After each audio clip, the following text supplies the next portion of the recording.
Hi, everybody. Welcome to English Digest. I'm Tom. I'm Stephanie. And today we're going to continue talking about Adventures of Huckleberry Finn. Remember, a couple of days ago, we summarized this work of literature, this novel by Samuel Clemens or Mark Twain. That's his pen name, actually, although everybody knows what his real name was. And last time, of course, we talked about his life and times. And in the first program, of course, we summarized the novel. It's all about Huck, or Huckleberry Finn, and his adventures with Jim, the escaped slave. Yeah. Today, of course, we're going to focus in on some important themes. We've mentioned racism, slavery, freedom, the difference in social classes, which Mark Twain would show us through the way they spoke.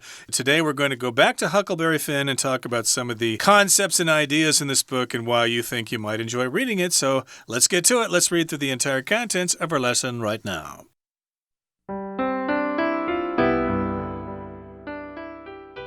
Some of the important themes in Adventures of Huckleberry Finn are racism and slavery, the hypocrisy of civilized society, and the development from youth to maturity. Although slavery in the U.S. officially ended 2 decades before Twain wrote the novel, black people still had few rights. By setting the novel in a time when slavery was still a fact of life, Twain wanted to show that many black people's lives had not changed much. The novel has a strong message against racism and slavery. Despite breaking the law by escaping from his owner, Jim is presented as one of the most moral and sympathetic characters in order to demonstrate the humanity of slaves to Twain's contemporary readers. Twain further shows the hypocrisy of the morals and laws followed by the people that Huck and Jim encounter. For example, the widow Douglas and Miss Watson are highly respectable religious women who try to teach Christian morals and proper behavior to Huck. Yet Miss Watson is a slave owner and therefore part of the problem in an unjust society. Huck, who practically grew up as an orphan and had to feed himself by hunting and fishing, finds the natural outdoor life morally superior to civilized society because it leads him to his own conclusions about what is right. The novel shows Huck's development from a boy holding society's racist attitudes to a young man willing to break the law to help Jim escape. His conversations with Jim reveal that he stops thinking of him as a slave and starts to consider him a friend. In the end, he shows maturity by following his soul's moral instincts against slavery.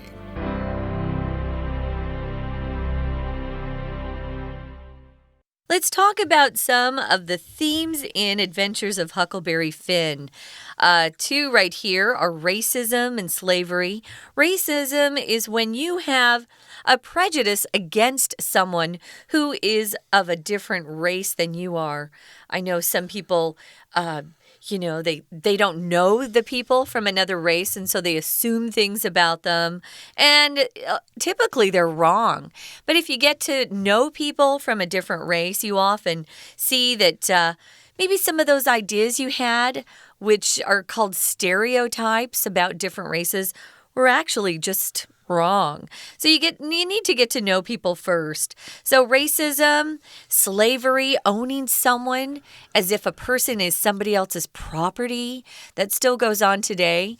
A lot of the slavery we see in today's world is sex slavery, where young kids are sold into a life of sex slave. And it's pretty horrific, pretty awful. And then we're also going to talk about the hypocrisy of civilized society and the development from youth to maturity. What's that about, Tom? Well, maturity is when you grow up and you stop acting like a child. Oh, you're so mature. You'll hear from your parents as if that's some kind of award. I like to be called a child myself. I like to have fun and stuff like that. But I guess at some point you do have to become responsible for yourself and you need to grow up. You need to become mature. So, yes, indeed, there's hypocrisy of civilized society. And this book is also, I guess you could say, a coming-of-age story, whereas Huckleberry Finn starts out as kind of a rough, savage little boy, and he grows up in the process and becomes an adult. I wanted to mention, too, they talk about the hypocrisy of a group of people. Hypocrisy is when this person claims to have really high moral standards, but they're secretly maybe having an affair with somebody or stealing money from their company and the boss doesn't know. That's hypocrisy. So they pretend to be really good moral people. And it has to do with morals, not so much legal things where you would be arrested and taken to prison, but moral things. And for example, Miss Watson owns a slave, Jim, but she sees herself as a good person because she goes to church. But Jim goes, well, Jim's a slave. Jim runs away, and Huck goes, that's not right. If you own a slave, that can't be good. So he sees that some of these people who consider themselves virtuous really aren't. And so that's what this hypocrisy is about that he comments on. And Mark Twain felt very strongly about hypocrisy. You know, he made a lot of money lecturing to people who are quite wealthy, but he looked down on them at the same time. He thought they were pretty immoral, a lot of them. Right, so here in the next paragraph it says, although slavery in the U.S. officially ended 2 decades before Twain wrote the novel, black people still had few rights. So when slavery ended after the end of the Civil War, the slaves were free, but they still had lots of problems and they had few rights, and it was still a very hard time for them. Especially in the South. Especially in the South, and that's why there was that great migration north to cities in the North. By black people coming from the South looking for jobs and stuff. And so, of course, he wrote this novel at a time when slavery was over with, but he still set the story during a time when slavery was still legal. So by setting the novel in a time when slavery was still a fact of life, Twain wanted to show that many black people's lives had not changed much. So a lot of people probably thought, hey, slavery's over. It's okay for black people now. We don't need to worry about racism anymore. No, that was still very much a fact of life, and that's what he wanted to show in this book. Yeah, I wanted to mention oftentimes you'll see this verb used when they talk about where a movie takes place or where a novel takes place. And we call it setting the movie. Where is this movie set? And you might say, well, it's set in California back in the 1920s, or it's set in Paris, France in the 1970s. So that's where this action, this story takes place. So yeah, he was trying to send a very strong message against racism and slavery. So despite breaking the law by escaping from his owner, Miss Watson and the widow Douglas, Jim is presented as one of the most moral and sympathetic characters in order to demonstrate or show the humanity of slaves to Twain's contemporary readers. Ooh, we got a lot of words in this one. Let's take a look at, what moral means. Doing something that's right, something that's feels right inside, that is right. The opposite is immoral. And if you're sympathetic, usually we use the word sympathy to talk about people who, look at someone who's had a bad time and they go, oh, I'm so sorry. Or maybe someone's a family member has passed away. Oh, you have my sympathy. But here, if a character in a movie or a book is described as sympathetic, it means as you read the book or watch the movie, you'll feel bad for this character. They actually are presented to you as being one of the best people in the movie, sort of that has heroic qualities that you think are virtuous and very moral. That's how Jim comes across, even though he escaped, which is technically illegal because the women own him. He actually seems to be a much better person than they are. Right, he's very sympathetic to the problems of other people. He tries to feel for them and stuff like that. And this is because they want to demonstrate the humanity of slaves to the contemporary readers. that Mark Twain was writing to. So, yes, indeed, demonstrate just means to show. If you want to tell someone how to operate a vacuum cleaner, you're going to have to demonstrate. Well, here you plug it in there, you push this button, and you move this thing here. That's a demonstration. Humanity means people really feel about other human beings. They're kind, they're generous, and they're not evil. They're not trying to hurt or kill other people. Slaves, at least in this particular case, Jim was a really friendly guy or a really nice guy, helping Huck out there. They were traveling together, working together to survive. So they're presenting Jim as a heck of a nice guy.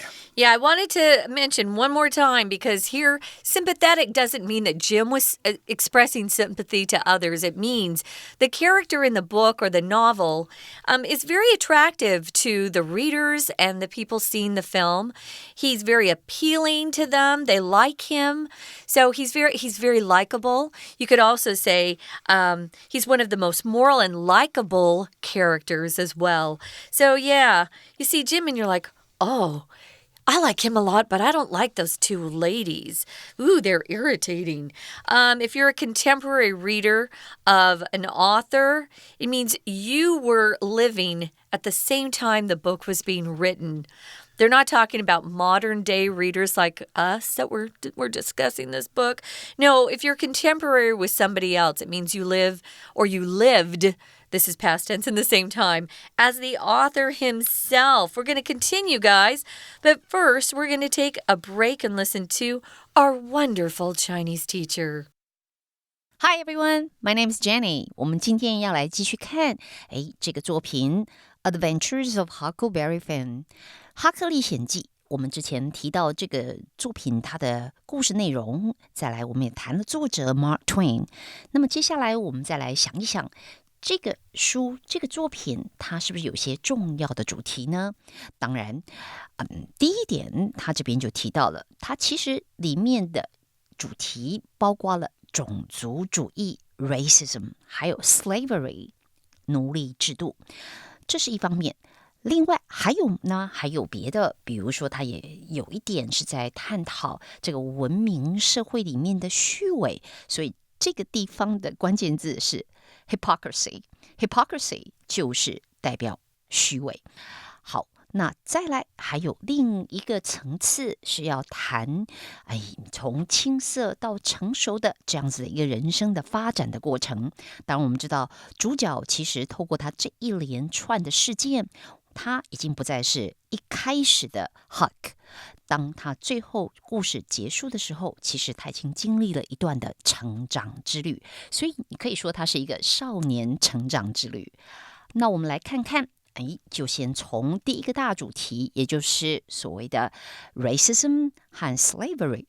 我们知道当然这个地方里面呢，时代的背景上我们要了解的就是说美国当然它经过了内战，在1860、1861年那时候的美国内战之后，照理来讲黑奴蓄奴的这一个制度是已经被结束了，但实际上难道在美国的尤其是南方就没有蓄养黑奴了吗？大家都知道事实上并非如此。好，那我们知道这个时代背景之后，就再来看，所以这里面的主角我们知道 Jim， 他事实上他离开他的主人，当然就是收养 Huck 的这一对姐妹，这其实 Jim 做的是违法的事，因为他这对姐妹是合法的蓄养黑奴。那不过呢，在这个书里面，这个 Jim 他虽然违法，可是其实整个小说里头对于他的描述是把他塑造成一个最有道德而且最能引起共鸣的角色。这里提到是一个 most moral and sympathetic character。 We're going to take a quick break. Stay tuned. We'll be right back.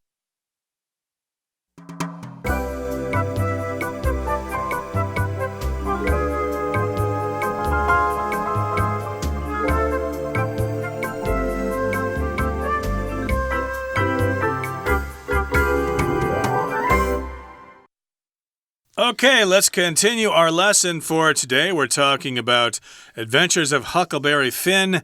And, of course, we're talking mainly about slavery and about how people saw black people back in the time, and also all about the different characters in this book, Huckleberry Finn, the adventures that Jim and Huck have together as they're escaping from other people. And Twain further shows the hypocrisy of the morals and laws followed by the people that Huck and Jim encounter. So, of course, there's a lot of hypocrisy. We've been talking about that. A person who does this, they have two different sort of ideas about things. That's a hypocrite. They do the things that they tell us not to do. Oh, smoking is bad for you, but then I still saw you smoking a cigarette behind the school. Secretly, yeah, of course. So you're a hypocrite there. You're telling other people to do something that you don't do, or vice versa. Right. So they do show the hypocrisy of the morals that people have and the laws that they had, especially the people that Huck and Jim met on their adventures. And they did encounter a lot of people. That's always fun. It's like they're on the road meeting lots of different types of people. So here's an example for you of the hypocrisy we're talking about. Of course, it's the widow Douglas and Miss Watson who had adopted Huckleberry Finn. They're seen, or they see themselves, of course, as highly respectable religious women who are very pure and virtuous. So if you're respectable, guys, it means you're regarded by other people as being very good, proper. You do the right thing. You know, you're somebody that they can look up to. If you're religious means, of course, they probably go to church. They believe in God. Some people believe in God, but they don't go to church. But these women, especially back then, were always talking about religion and how people should, repent and not sin anymore. Do things that are immoral would be to sin. And actually, they weren't so moral themselves. They actually owned a slave. Remember, that was Jim. So these women tried to go around and teach other people in their little town about good Christian morals and proper behavior, especially to Huck, who they've adopted, remember? They'd adopted him. They thought he was a little uncivilized. He used bad language. He skipped out on school. So they were trying to help change him so he was more morally respectable like they were, or at least they saw themselves that way. Yep, they're respected by people in their community, so they're respectable. And, of course, they're religious. They read the Bible every week and go to church and pray to God and all that kind of stuff. Doing the southern accent there. Right, if you're a southern, evangelist preacher, you're going to talk like this. But in any case, yes, it's true, yet Miss Watson is a slave owner and therefore part of the problem in an unjust society. Unjust means some people suffer injustices and some people get away with murder, basically. In other words, life is unfair, right? Pretty much, yes. And Huck, who practically grew up as an orphan and had to feed himself by hunting and fishing, finds the natural outdoor life morally superior to civilized society because it leads him to his own conclusions about what is right. An orphan basically is somebody who's adopted by somebody else. And later on... No, but orphan, he actually lived alone for much of his childhood. He had nobody. He had to take care of himself. He wasn't adopted until he was older. I guess you could say he was homeless there for a while. Oh, yeah. So, yeah, he had to live outdoors by himself and had to feed himself by hunting and fishing. And so he learned about survival firsthand. And he found the natural outdoor life morally superior to supposed civilized society. Morally superior just means better than something else. Some people might think they're morally superior to others because they're religious or something. Oh, you don't believe in God, so therefore I am morally superior to you. I know more about what is right and wrong than you do. But here, Huck, hey, heck that stuff. Heck with that stuff. I'm living outside here learning firsthand about how to survive. So he felt morally superior, perhaps in a way, than all those other people who were supposedly civilized. That's right. The novel shows Huck's development from a boy holding society's racist attitudes to a young man willing to break the law to help Jim escape. So he actually believed the same way as the rest of the town. He didn't think that black people were as good as white people. But that changes as he gets to know Jim. That's what happens with most of us. We might be prejudiced at first and then get to know people that are perhaps of a different race or religion and think, oh, they're fine. What do I know? And your feelings or your view of the person changes. So his attitudes change, and he actually is willing to help Jim break the law and escape from those two women. His conversations with Jim reveal or show us that he stops thinking of him as a slave. And then he starts to think of Jim actually as a friend, see him as a friend. Indeed. So in the end, he shows maturity by following his soul's moral instincts. And here we've got the word instinct. That just talks about a basic skill that you already have that you're born with. Like, for example, spiders have the instinct to make webs. I think that's an amazing thing. Those tiny little creatures are able to make those spider webs through instinct. They just basically have this skill. Cats always clean themselves because of instinct, etc., etc. And in this particular case, though, he's got these moral instincts, just kind of a deep feeling that you have deep down inside about what is right and what is wrong. Right. So, yeah, he starts following his own moral instincts. Yeah, an instinct is just that gut feeling you have about something. Maybe nobody actually said it out loud, but you have this instinctive feeling that perhaps you shouldn't trust somebody. I've had that happen to me before. Maybe someone's introduced to me as a potential person to work with, and then I meet them and I don't feel good about them. And I always tend to trust my own instincts, that little voice inside your head, or that feeling that tells you, this doesn't feel good. Maybe you walk home at night and let's say you're walking home at night, but you're in a dangerous city, because Taiwan, I think, is very safe. If it was late at night and I was in New York City, I tended to really trust my instincts there, because you could get into a situation that was very dangerous. So that's what your instincts will tell you, just that little feeling or voice inside you that tells you, you shouldn't do that, or you should definitely do this. And an interesting thing about this book is that it is told in the first person. Right. Huckleberry Finn himself tells the story. I did this, I went there, and stuff like that. Yeah. And so it's written in the way that he talks. So there are a lot of interesting things in terms of the words he uses and the grammar he uses. So if you do read this book, be careful that he's not using 100% correct grammar. It might be a challenge for you to actually find the mistakes that he makes, but back then that's the way people of his class spoke, and it was okay. Well, and we should warn kids out there, there is the use of a word that has really been banned in America. We call it the N-word. It's a terrible word that people used to use all the time to describe black people. So be careful. Don't use that word. It's the N-word, as we say. Yeah, so anyway, it's a very interesting book. I think it would be very entertaining for our listeners to pick up a copy and dive into this. Right now, we're going to wrap up today's lesson by listening one more time to our Chinese teacher. 好，我们继续来看下面这一段。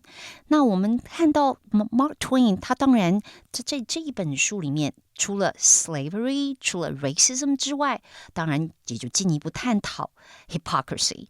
这个 hypocrisy， 当我们说它就代表虚伪，这个虚伪是在哪里呢？也就是说，Joe Huck 他跟 Jim 所遇到的人，当然他们遵守的这个 morals， 所谓的道德。还有 laws 法律，好像感觉他们是有道德的，是有法律的，可是其实又真的如此吗？好，当然这是一个问号。就以这个收养 Huck 这一对姐妹来说，她们在社会上当然是备受尊重 respectable， 而且她们是有宗教信仰的，是 religious women。可是她们呢，在这个过程里面，她们教 Huck做对的事，要他有道德，要他行为要适当。可是不要忘记，他们同时也是一个奴隶的主人。换句话说，他们蓄养黑奴这件事在整个社会来说，难道是一个公平、合乎公平正义的事吗？合法是一回事，可是到底这合不合乎公平与正义呢？每个人都有人权，那为什么黑奴没有人权？所以这仔细的探讨之下，我们会发现这本身的行为，说它是有道德的，说它是合法的，可是这又透露的一种虚伪。好，那我们来看看下面这个句型里头有什么要注意的地方。最重要的就是在这边有一句，他就提到了，他在 Huck 的生长过程里面，他发现说，外界的这个大自然的社会世界，其实呢 morally superior to civilized society。我们知道 superior 这个字代表是比什么高一等，比什么高尚、超越，但是要记得的就是后面的介系词。当你说 A is superior to B， 就是表示它是超越 B 的，胜过 B 的。那也就是对 Huck 来说，这也其实非常讽刺的。自然生活在道德上胜过我们这个文明社会，那谁是比较文明的呢？好，最后这段还有一点也是它的主题，当然这是整个小说内容就谈到 Huck 他的成长历程，他从一个什么样的孩子，从一个 holding society's racist attitudes， 抱有这种社会种族主义的态度 from A to B， 注意到前面这个 from， 然后让他最后是成为一个什么样的人？成为一个 young man willing to break the law to help Jim escape。最后他是愿意违法，为了要帮助 Jim 来脱离。OK， 我们这一次讲解就到这边结束，谢谢大家。Okay, that brings us to the end of our lesson for today. Thank you so much for joining us, and do enjoy Adventures of Huckleberry Finn if you choose to read it. Maybe it can be your summer read. Ooh, you yeah. still got a couple of weeks left before you have to go back to school. From all of us here at English Digest, I'm Tom. I'm Stephanie. Goodbye. Bye.